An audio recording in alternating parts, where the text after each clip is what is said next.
क्या आप भी अपनी फटी एड़ियों से बहुत ज़्यादा परेशान हैं? आप मनचाहे कपड़े नहीं पहन पाते, आपके पैरों में दर्द होता है, आपकी नसें ब्लॉक हो गई हैं, आप बहुत ज़्यादा स्ट्रेस में रहते हैं, क्या करें, कैसा ट्रीटमेंट लें? और आप ट्रीटमेंट लेते भी हैं, आपकी कलाई में दर्द होता है, आपके कान में दर्द होता है, आप प्रॉपर नींद नहीं ले एड़ियों की वजह से आप अपनी मनपसंद कपड़े नहीं पहन पाते, आप पायल नहीं पहन पाते, आपका चेहरा बहुत अच्छा है बट अपनी आप एड़ियाँ छुपाते घूमते हैं। क्या करें? एकदम रेसेस नहीं क्रैक टाइप के हो जाते हैं, बहुत चलने में भी दर्द होता है कि इस तरह से जो पड़ जाते हैं इन पे आप ज़मीन में पैर रखेंगे, ख़ास तौर पे गर्मियों में ये बहुत दर्द कहीं-कहीं इसको बीमारी भी बोलते हैं, हो जाती है किसी-किसी के, तो उसमें बहुत तकलीफ़ होती है, दर्द भी बहुत ज़्यादा होता है। रेमेडी कुछ बना के ऐसा लगा लो कि आपकी जो ये एड़ियाँ फटी हुई हैं ना, आप जान ही नहीं पाओगे क्या मेरी एड़ियाँ थी पहले वाली, किसी-किसी के तलवे फट जाते। तो रेमेडी मैं आपके लिए ऐसी लेकर आई हूँ, जो आप एक बार लगाएँगे ना, आपकी सारी फटी एड़ियों की प्रॉब्लम झट से ख़त्म हो जाएगी और पैर आपके बहुत अच्छे हो जाएँगे। आप सोच भी नहीं सकते कि आपके ये वही पैर हैं। तो लगा लो और 1 नाइट लगाकर छोड़ दो, आपकी पैरों की प्रॉब्लम बिल्कुल ख़त्म हो जाएगी। तो करना क्या है, आपको लेनी है एक प्याज़, इसको ना आप कई पीसेस में काट के रख दीजिए क्योंकि बहुत ज़्यादा छोटे-छोटे पीस हमें नहीं करना है, मिक्सी में नहीं पीसना है क्योंकि मिक्सी में अगर आप पीसोगे तो मिक्सी मुझे लगता है बदबू आती है, इसको खलबट्टे की सहायता से आपको कूटना है हल्का-हल्का। तो इस तरह से आप कूट लेंगे और कूट के हमें करना क्या है, इसको बारीक सा कुचल देना है, जिससे कि हमें इसके रस की ज़रूरत पड़ती है। बहुत ही इफ़ेक्टिव रेमेडी है, हमारी दादी-नानी के ज़माने की मेरी दादी लगाया करती थी, उन्होंने मुझे बताई है कि ये लगाओ तो पैर बिल्कुल ठीक हो जाते हैं। इसको मैंने कूट लिया था, अब हम इसको रखते हैं साइड में, नेक्स्ट प्रोसेस की ओर चलते हैं। तो यहाँ पर मैंने ले ली थी नीम की खोटी, यानी कि नीम की छाल।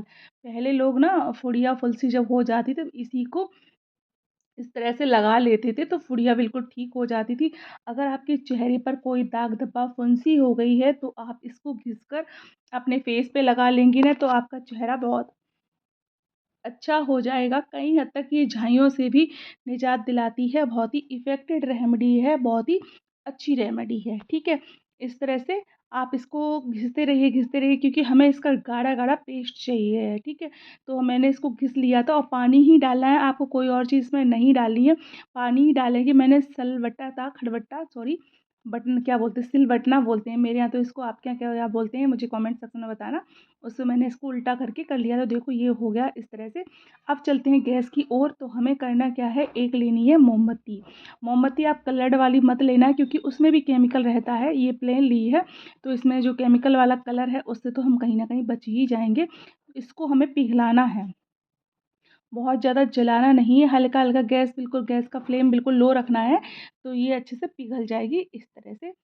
तो पिघला लेंगे ऐसे करके और मैंने लो फ्लेम पर ही किया था, बहुत ज़्यादा नहीं किया था वरना ये जल जाता मेरा फ्राई पैन भी। तो देखिए इस तरह से अब जो इसको थोड़ा ना उसका वेट करेंगे ठंडा होने का क्योंकि ये बहुत गर्म हो चुका है, ठंडा हो जाएगा तो हम इसको अलग कर देंगे। अब इसका जो धागा है ना, उसको हम निकाल कर अलग कर देंगे क्योंकि इसके धागे की हमें कोई ज़रूरत नहीं है। इस तरह से अलग कर देंगे अलग से और इसको ना मैंने रख दिया था ज़मीन पे क्योंकि गर्म चीज़ है, किसी चीज़ पे रखते तो ये चिपक जाता इस तरह से। अब मैं इसको अलग कर दूँगी निकाल के और आप देखिए एकदम बहुत अच्छा मोम हमारा पिघल के हो गया था तैयार। इसका ये धागा है इसको हम करते हैं साइड में और धागा हटा दिया मैंने। अब मैंने पेपर रख दिया था ग्रीन ग्रास पर क्योंकि वो जल जाती इसलिए। और देखिए मैंने इसको इस तरह से रख दिया है, अगर नहीं रखेंगे ना तो ये हमें ठंडा ही चाहिए।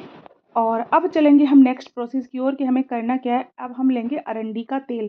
ये जो अरंडी का तेल होता है ये हमारी फटी एड़ियों के लिए, कमर दर्द, घुटनों की दर्द के लिए बहुत ज़्यादा बेस्ट एंड बेस्ट होता है, आप सोच भी नहीं सकते।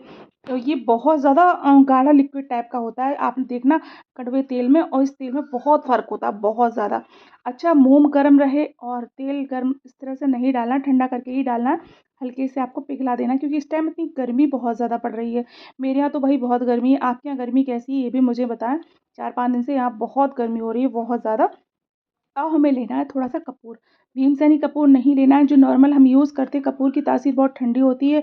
अरंडी का तेल गर्म होता है क्योंकि सामान्य चीज़ें हमें मिलानी है इसमें, तो ये हमने इसमें डाल दिया। अब फिर हम इसको चलाते रहेंगे बहुत अच्छे से, इस तरह से। ऐसे आपको चलाना है, चलाते रहेंगे क्योंकि हमें इसका ना गाढ़ा-गाढ़ा पेस्ट चाहिए और ज़्यादा थिक भी नहीं चाहिए पतला भी नहीं चाहिए, एकदम अच्छा होना चाहिए जो कि हम एड़ियों के जो क्रैक हो गए उन्हें भर सकें और अपने घुटनों के दर्द में आराम दे सकें, पैरों के दर्द में आराम दे सकें, इस तरह से। देखो ये हमारा बन के हो गया तैयार। मोम जो है हमारा हल्का-हल्का सा मतलब जमने लगा था। अब हमने जो प्याज़ का कुचल के रखा है, मैंने व्हाइट कपड़ा ले लिया था, इसका रस जो है वो मैं निकाल लूँगी। इस तरह से, बहुत ज़्यादा नहीं है, मैंने क्वांटिटी आप अपने हिसाब से कर लें, कम-ज़्यादा जैसा भी आपको करना है। तो ये मेरा प्याज़ का रस हो गया। अब जो मैंने नीम की जो छाल थी ना, खोटी बोलते हैं, उसको इसमें मिला देंगे इस तरह से। वीडियो को फुल वॉच ज़रूर करिएगा, तभी चीज़ें आपकी समझ में नहीं आएँगी, वरना आप ये कहोगे आप दिखाते कुछ और लगाते कुछ और नहीं। तो लाइव रिज़ल्ट जब तक आपको देखने को ना मिले, तब तक आप वीडियो छोड़ के मत जाया करो, तभी चीज़ें समझ में आएँगी। और मेरे चैनल पे आपको ऐसी ही चीज़ें मिलेंगी कि मैं उनको प्रॉपर यूज़ करके दिखाती हूँ। ऐसा नहीं मैं बना के छोड़ दूँ और मतलब यूज़ ना करूँ, अप्लाई ना करूँ, तो उसका कोई मतलब नहीं होता है। अब देखिए हम इसको चलाते रहेंगे, हम इसको इस तरह से चलाते रहेंगे बहुत अच्छे से, ये देखिए ऐसे करके, और सारी चीज़ें हमारी इसमें मिल जाएँगी। फिर मैं आपको लगा के बताऊँगी कि मैं अपने-अपने पैरों पर या घुटनों पर कहाँ भी मैं कैसे इसको अप्लाई करती हूँ। और उसके बाद आपके पास कोई क्रीम की डिब्बी हो, कुछ काँच की डिब्बी हो, उसमें भी आप इसको भर के रख सकते हैं। बट मैं इसको दूसरी तरह से रखूँगी क्योंकि मुझे वो आसान तरीका लगता है। और ये सारा हमने छुटा दिया था, मोम जितना भी इसमें जम गया था, क्योंकि अगर मोम नहीं करोगे तो आपको अच्छा आप ये बोलेंगे ये रेमेडी घुटनों के दर्द में कैसे काम। भाई हमारे जो घुटनों में ग्रीस खत्म हो जाता है, टक टक की आवाज़ करती है ना, तो उसके लिए मोम बहुत ज़्यादा बेस्ट है, अरंडी का तेल भी बहुत बेस्ट है। तो आप घुटनों पर भी रात में सोते टाइम लगा लीजिए, उसके भी दर्द में आपको बहुत ज़्यादा रिलीफ़ मिलने वाला है।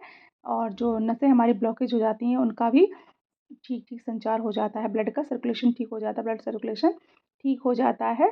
अब देखिए थोड़ा-सा अरंडी का तेल मैं इसमें और बढ़ाऊँगी क्योंकि तेल थोड़ा मुझे कम लग रहा था, इस तरह से।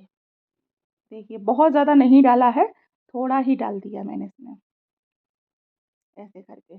और अब हम चलाते ही रहेंगे क्योंकि चलाएँगे नहीं तो फिर ये हमारा थिक हो जाएगा, बेकार हो जाएगा। और उसके बाद मैंने ली है एक दिया। दिया आप मिट्टी का ले लो, छोटा-बड़ा अपने हिसाब से ले लो, जैसी आपने रेमेडी बनाकर तैयार की है, उस तरह से आप इसको कर लेना है। और इस देखो अब ये मेरा अच्छा ना बहुत गाढ़ा रहा, जो कि ये छूट ना पाए, और ये देखो हो गया तैयार। अब मैंने एक दिया दिया ले लिया था, ठीक है? अब दिया को हम इसमें ट्रांसफ़र करके कर देंगे। इससे पता है क्या होगा? कि अगर मतलब ये है कि दिया जो है आप कर लोगे ना, तो आप एड़ियों में इसको घिस सकते हो बहुत अच्छे तरीके से, ठीक है? घिस लोगे बहुत अच्छे तरीके से, तो आपको हाथ भी नहीं गंदे करने पड़ेंगे। घुटनों पे ले ली, दिया पलट लो और घुटनों पे भी एकदम आराम से लगा लो। अब देखो, देखो ये मेरे क्रैक हो रहे हैं, मेरे कम फटती हैं एड़ियाँ, मैंने ना इसको इस पे लगा दिया इस तरह से, देखो। और एक रात आपको छोड़ देना है लगाकर आराम से, ऐसे। छोड़ देना है और सुबह उठकर आप आराम से गुनगुने पानी से इसको वॉश कर लो, तो आप सोच नहीं पाएँगे कि आपको रिज़ल्ट कैसा मिलेगा। एक ही सुबह मैंने उठकर धुला था, उसमें ही मुझे फ़र्क देखने को मिल गया था। अगर आप 7 दिन कितनी भी आपकी बीमारी फटी हो, कितनी भी क्रैक सील्स हैं, तो आप सोच नहीं सकते हैं कि आपकी एड़ियाँ कितनी अच्छी हो जाएँगी। और आप कहेंगे कि हाँ, सच में आपने बहुत ही अच्छी रेमेडी शेयर की है। तो आई होप कि आपको ये मेरा छोटा-सा वीडियो पसंद आया होगा। तो प्लीज़ लाइक, शेयर, कमेंट ज़रूर करें। तब तक के लिए टेक केयर, बाय बाय, मिलते हैं नेक्स्ट वीडियो में।